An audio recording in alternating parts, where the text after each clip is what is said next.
Hello friends, I am here with my channel Solving Questions with Gauri Ma'am। आज के video में हम TIFR-GS की wild life biology and conservation की जो एग्ज़ाम है उस एग्ज़ाम में आया हुआ एक क्वेश्चन सॉल्व कर रहे हैं। What is the name of the ministry in the Indian government responsible for India's environmental and forestry policies and programs?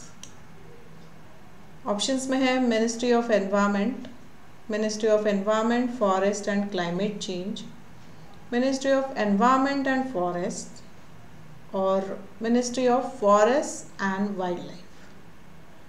तो देखो, जो मिनिस्ट्री इसके लिए काम करती है environment and forest, of course related to climate change, ecology,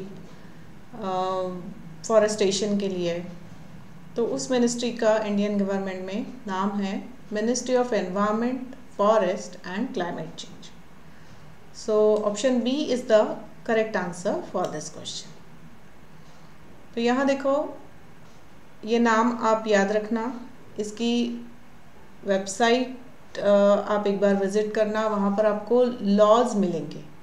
जो हमें हमारा लास्ट सेक्शन जो है एग्ज़ाम का ऐसे राइटिंग, तो वहाँ पर हमें ऐसे लिखना है, तो वहाँ पर कभी कभी laws according to forest act law और कुछ और लॉज है, उसके हिसाब से इस तरह से आप लिख सकते हो।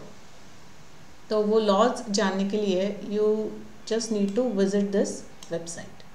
ठीक है, मैं आगे अभी इस मिनिस्ट्री के बारे में थोड़ी और जानकारी दे रही हूँ कि ये मिनिस्ट्री के काम क्या है, रोल क्या है, ये किस लिए बनाई गई है।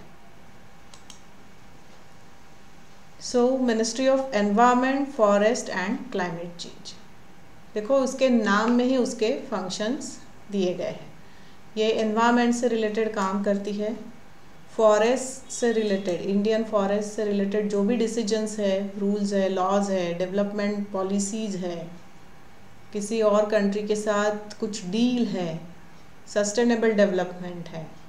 फॉरेस्ट में अगर आदिवासी लोग रहते हैं तो उनके डेवलपमेंट के लिए उन्हें कुछ तकलीफ़ ना हो और हम उस फॉरेस्ट से जो भी प्रोडक्ट्स मिलते हैं उनका फ़ायदा ले सके, इस तरह से जो पॉलिसी बनाई जाती है उनके लिए ये मिनिस्ट्री काम करती है। और देखो, क्लाइमेट चेंज मतलब ग्रीन हाउस इफ़ेक्ट आएगा, ग्रीन हाउस गैसेस से रिलेटेड जो भी लॉज है वो आएंगे, हमारा ग्लोबल वार्मिंग आएगा।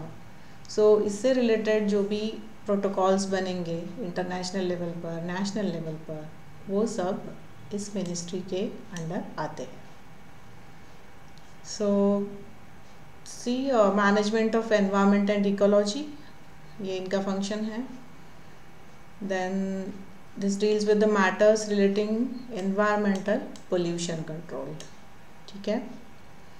देन कंजर्वेशन ऑफ फॉरेस्ट के कंजर्वेशन के लिए, बायोडाइवर्सिटी कंजर्वेशन के लिए जो भी डेवलपमेंट्स किए जाने हैं, कहीं सेंचुरी बनानी है, कहीं नेशनल पार्क बनाना है, तो उसमें कॉरिडोर डाले जाते हैं। अगर बीच में किसी सिटी आती है, कोई सिटी आती है, तो वो वहाँ पे कैसे कि हेवी व्हीकल्स को नहीं, हेवी व्हीकल्स के लिए वहाँ पे नहीं जा सकते, मतलब वो हेवी व्हीकल्स वहाँ से।